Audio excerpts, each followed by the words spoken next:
మాజీ మంత్రి అప్పలరాజుపై MLA Gouthu Sirisha fire అయ్యారు. అప్పలరాజు కుమారుణ్ణి రక్షించుకునేందుకు మరో అమాయకుడిని బలిపశువును చేయాలని చూశారని ఆమె మండిపడ్డారు.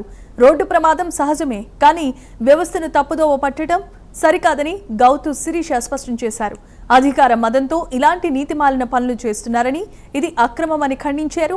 నీతిమాలిన పనులకు వైసీపీ కేర్ ఆఫ్ అడ్రస్ అని, అందులోనూ మాజీ మంత్రి అప్పలరాజు రెండాకులు ఎక్కువే అంటూ ఆమె తీవ్ర విమర్శలు గుప్పించారు.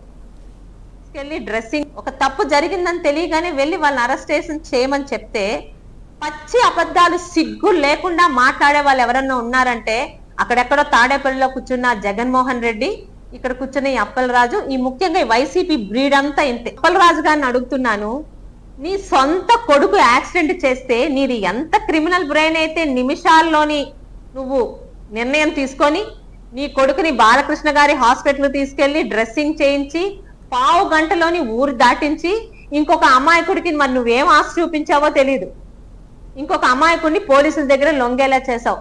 మరి నిన్ను ఏ చెప్పుతో కొట్టాలి అప్పలరాజు గారు? ఈ రోజు పలాసలో మేము గాని పలాస ప్రజలు గాని, ముఖ్యంగా యాదవ సామాజిక వర్గంలోని కులం అని జనాల దగ్గర ఓట్ల కోసమే డ్రామాలాడే పలాస వైసీపీ యాదవ సామాజిక పెద్దల్ని అడుగుతున్నాను.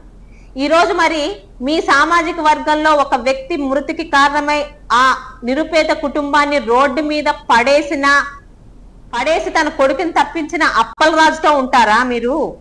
నిజంగా కులం అని కులాల్ని రెచ్చగొడతారు కదా. ఈ రోజు మీ కులంలో జరిగిన అన్యాయానికి, మీ కులంలో ఆ కుటుంబానికి అండగా ఉంటారా? పలాస వైసీపీలో ఉన్న యాదవ పెద్దలకి అందరి సాక్షిగా, పలాస నియోజకవర్గం సాక్షిగా ప్రశ్నిస్తున్నాను. ఈ రోజు నువ్వు ఏం